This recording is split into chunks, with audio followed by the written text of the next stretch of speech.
그래서 그 조항을 삭제를 한대요. 그래서 월남 참전 이런 거 빼고 뭐 자유를 지키기 위해서 뭐 이렇게 애매모호하게 지금 쓰겠다고 이렇게 돼 있습니다. 그리고 이명박 대통령이 가서 호지민 묘소에 참배를 했습니다. 아니 우리나라 대통령이 호지민 묘소에 참배할 수 있습니까? 그것은 모택동 묘소에 참배하는 거하고 같고 그 연장선상에서는 김일성 묘소에 참배하게 될지도 모릅니다.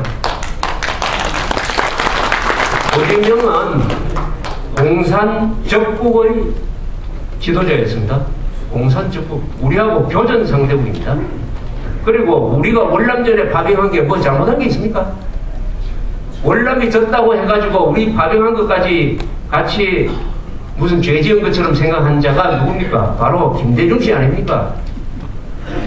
베트남 대통령이 왔을 때 우리가 본의 아니게 폐를 끼쳤다고 사과를 했어요. 그때는 사과해달라는 요구도 안 했습니다.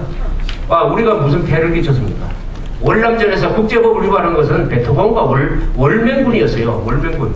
베트공과 월맹군이 국제법을 위반하고 전쟁 규칙을 지키지 않고 정복 입고 싸우지 않고 민간인으로 위장해서 싸우고 그러니까 우리가 5인 사살도 할 수밖에 없었고 모든 국제법을 위반한 자가 베트공과 월맹인데 요행이 이겼다고 해가지고 우리가 사과를 합니까? 그럼 선과 악은 힘센 사람이 그러면은 무조건 선입니까? 따라서 이것도 아마 경제적으로 우리가 월남으로부터 뭐 얻을 게 있으니까 이런 데서 양보를 한 것 같은데 이게 전형적인 중도 실용 노선이에요. 그런데 월남하고 우리하고 비교해서 아니 우리가 월남으로부터 덕을 많이 봅니까? 월남이 우리로부터 덕을 많이 봅니까? 월남 사람들 얼마나 지금 한국에 많이 와서 잘 먹고 잘 삽니까? 우리가 월남에 얼마나 많은 투자를 하고 있습니까?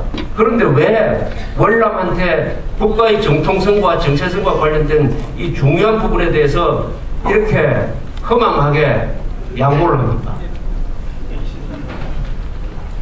여기에 대해서 왜 우리 월남 참전 단체가 많고 월남 참전 용사들이 연 30만이나 되고 전사자가 5천이나 되고 다친 사람이 10,000명이 넘는데 왜 그 단체에서는 단 한마디도 이 문제에 대해서 문제 제기를 하지 않습니까?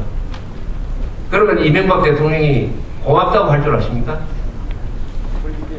무시하죠. 무시합니다. 무시합니다.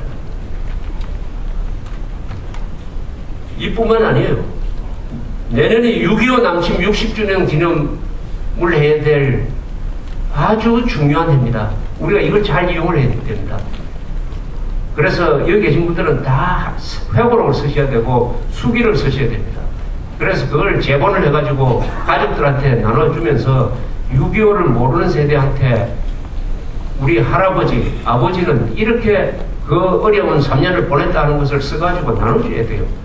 그렇게 할 좋은 계기가 내년 아닙니까?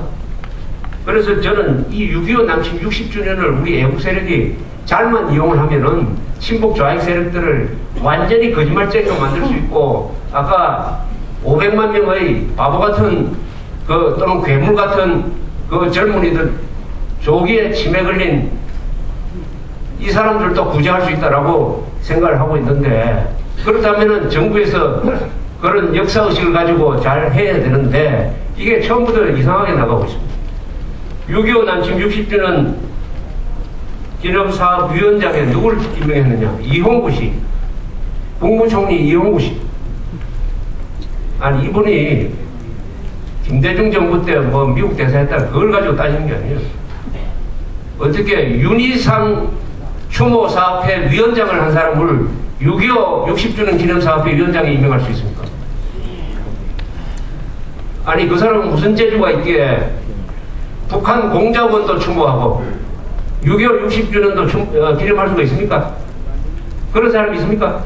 안 됩니다!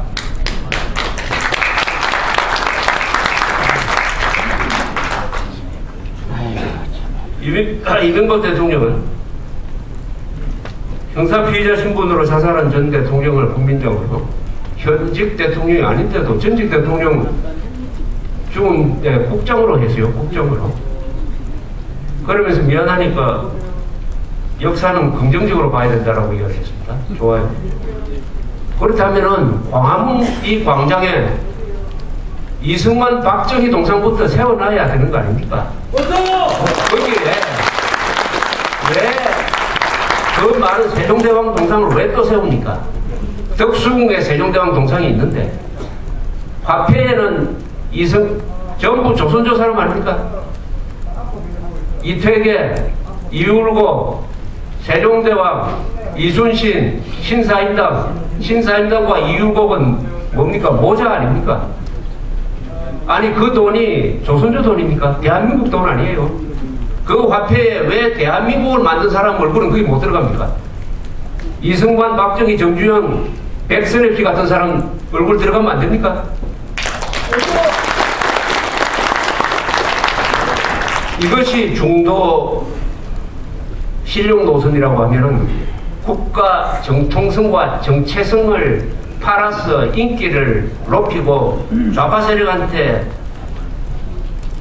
아부해서 얻는 인기에 불과합니다. 이것은 독이 돼요. 또 이런 중도 실용 노선은 헌법 정신과 맞지 않습니다. 헌법 정신은 뭐냐 하면은 헌법 1조 3조 4조에 대한민국 헌법 1조 3조 4조에 분명하게 적고 있습니다. 우리 헌법 잘 돼 있어요.